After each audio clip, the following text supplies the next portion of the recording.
Sa mga naghahanap ng love life dyan, abay hinay-hinay lang kahit na posible itong makuha in just one click.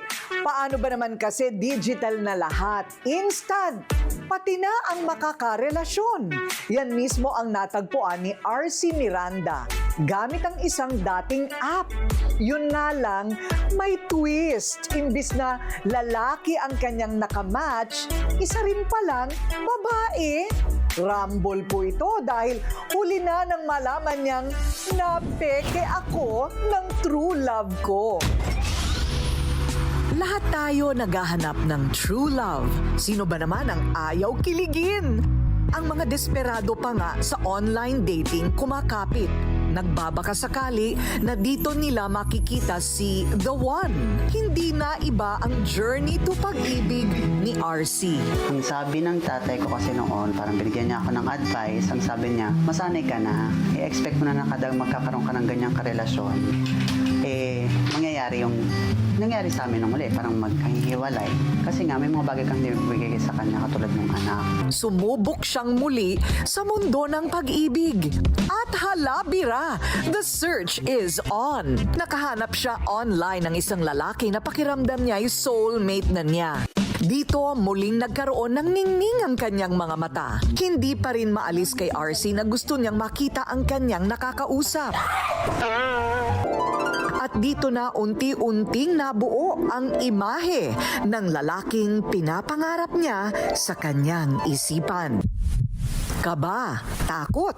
Yan ang nararamdaman ni RC sa araw ng kanilang pagkikita. Nagulat ako, akala ko kasi lalaki. Babae pala siya. Ang imaheng nabuo sa isipan ni RC ay nabuo sa katauhan ni Marie Chris, 23 years old na babae at isang engineer, certified straight girl.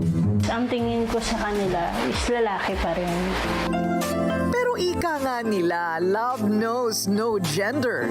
Pag ang puso'y tumibok, nako, anong kulit nito masunod lang. Litrato lang naman yung nabago, yung image. Pero yung taong minahal mo, kung paano siya mag-alala sa'yo, magmahal sa'yo, yung care, yung lahat ng yon, the way siya magsalita. Hashtag feeling inspired ang bawat araw-araw nila. Dahil para sa kanila, endgame na nila ang isa't isa at balang araw daw ay gusto rin nilang maikasal. Isa siya sa nagpatunay sa akin ng totoong pagmamahal.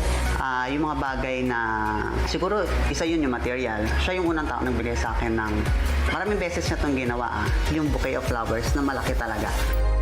Pikit mata naman ang dalawa sa kanilang mga bashers. Dahil para sa sariling pamilyang kanilang pinapangarap na buuin, todo kayod ang dalawa.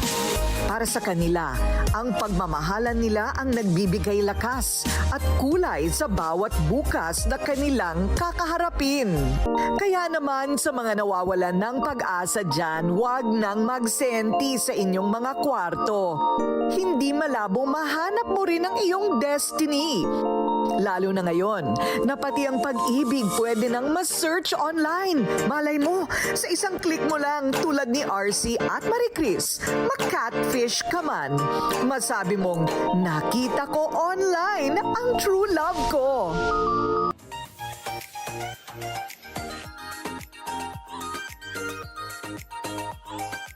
I don't use any other shampoo and conditioner except Happy Hair shampoo and conditioner. Ayan. So, this is the shampoo. This is the conditioner. I super love this product. Ang ginagamit ko dati na shampoo is always parang keratin galing Amerika kasi yun lang ang kasundo ng hair ko. One day, ayaw nang mag-respond ng hair ko. Parang hindi na siya gumagana. Talagang parang kulot na hindi mo maintindihan na pasunog sa hair dye. So, I used this one. This is what I made. May keratin, may argan oil. All the best ingredients. Kaya medyo mas mahal siya kaysa sa ibang shampoo. But you get quality. And guess what?